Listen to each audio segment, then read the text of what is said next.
Episode 2, Coming Up with a Business Idea. Welcome to the Be Your Own Boss podcast, the young entrepreneur's guide to starting a business.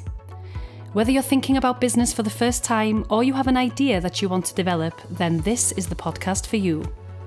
I'm Mari and I'll be guiding you through this 15-part series that will keep you on track and help you think through the challenges that come with starting a business. Part of the Welsh Government's Business Wales service, Big Ideas Wales raises aspirations and supports young entrepreneurs' ambitions for business. Part funded by the European Regional Development Fund, Big Ideas Wales supports young people through online resources, business skills workshops, and one-to-one sessions with an advisor to help your ideas become a reality. To get in touch with us, you can like and follow us on Facebook, Twitter, and Instagram. Message us and one of the team will get back to you. Call us via the helpline on 03000 60 3000, live chat on the Business Wales website, or you can email us bigideas@gov.wales. Welcome back everyone. If you joined me in episode 1, then we discussed taking the first step into the business world and if you had what it takes to start your own business. In this episode, we'll be talking about how to come up with a business idea.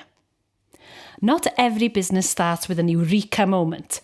The truth is, the most successful businesses are not based on amazing inventions or radical new ideas. They're just better versions of what's already out there. So if you're having a panic about not coming up with something completely new, don't. The key thing to remember is that your business idea needs to fit with your skills, personality, and has the potential to make money. I don't know about you, but I think coming up with ideas isn't always easy. So I've got a couple of questions you should ask yourself and consider that can help you decide what your idea is or what it could be. Think about what kind of work suits you. Make a list of things that make you who you are. Are you creative, organised, a people person, good with paperwork or better at making things? Do you prefer to work alone or as part of a team? There are no right or wrong answers to this. They just represent your work style and can point you in the right direction of what your business idea could be. Think about your hobbies and interests. Almost any interest that is shared by others can be turned into a business. Also, passion is a key part of business, and if you love what you do, you'll enjoy it more and you'll be better at it too. Do you have a skill that's in demand? Think of the skills you already have, and there are always skills that people are prepared to pay for. Whether you're a great cook, a web designer, bike mechanic or carpenter, everyone needs people like you. Have you spotted a new opportunity? Opportunities are out there, you just have to recognise them. Is there a demand for a product or a service? Is there a gap in the market you could step into? Whatever it is, you could be the person and business that people need. Have you spotted a problem you can solve? Anything in life that doesn't work well or is in short supply could be the basis for a successful business. It doesn't have to be your own problem. Why not listen to other people when they complain about things?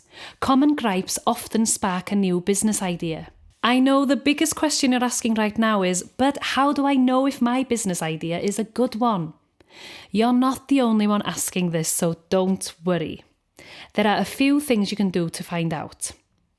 Try coming up with an elevator pitch for your business and sum up your ideas in a few sentences. Try it out on people and see how they react. Ask them what they think. Get feedback. But remember, your mum is not the person to ask here. She's always going to tell you your ideas are great. You can use feedback to create a profile of your target customer and decide if there is enough demand for what you're offering. A key element of every business is the USP, their unique selling point.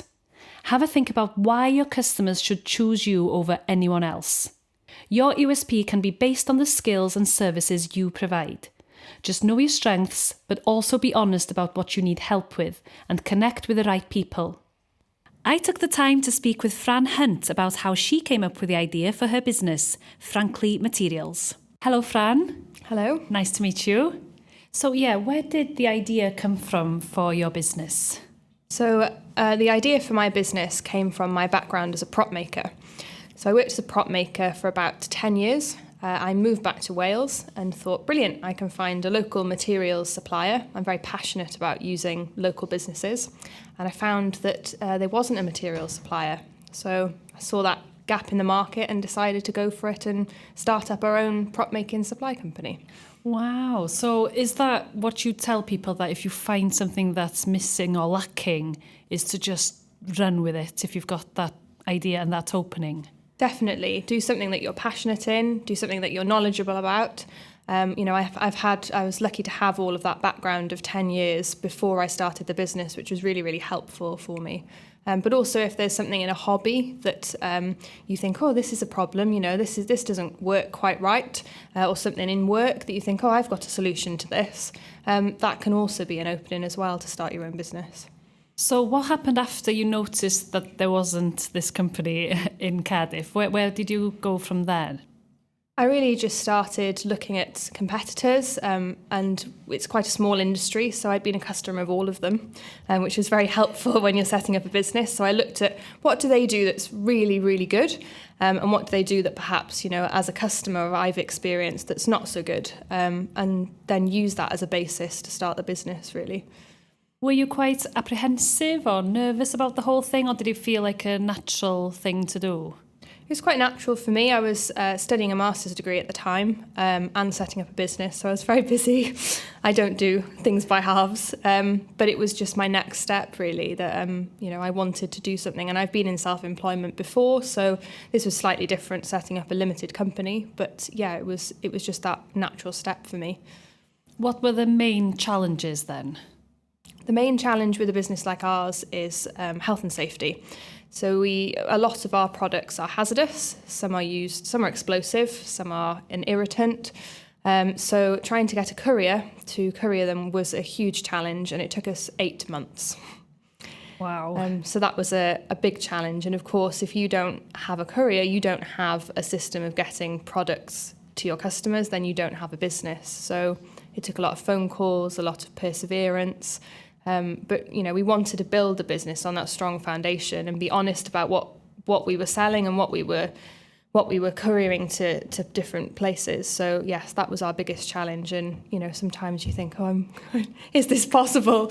But it's just about perseverance, really. Perseverance is really important. Definitely, yes. Yeah.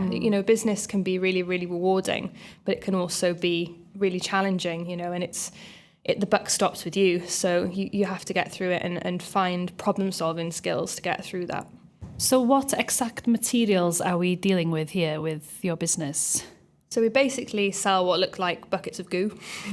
You mix two parts together, it has a chemical reaction and creates a cured product. So basically they're things like silicone, resins, fiberglass, and they're used to make anything an actor touches that they don't wear. So that could be fake limbs, it could be animal heads, it could be prosthetics, anything like that can be made using our products. Is there anything else you've learned along the journey that you'd like to share with young people thinking of starting their own business? I think really the main thing is do something that you're passionate about. Business is long hours. Sometimes I think I work 24 hours a day, but because I'm passionate about it, it doesn't feel like work so much. And it's rewarding, but it comes with challenges. And if you've got a passion at the core of that, then that's the thing that will carry you through when it gets tough. And where do you hope to see your business going in the future? Well, we're quite lucky in that the creative industries in Wales is the fastest growing industry in Wales. So we're in the best place at the best time. So as that grows, we're growing with it. So we're really, really lucky to be in that position. Thank you very much. Remember to join me again in episode 3, where we'll be discussing how to turn your idea into a reality and the steps you need to take to make that happen. To get in touch with us, you can like and follow us on Facebook, Twitter and Instagram. Message us and one of the team will get back to you. Call us via the helpline on 03000 60 3000. Live chat on the Business Wales website, or send us an email, bigideas@gov.wales. Speak to you next time.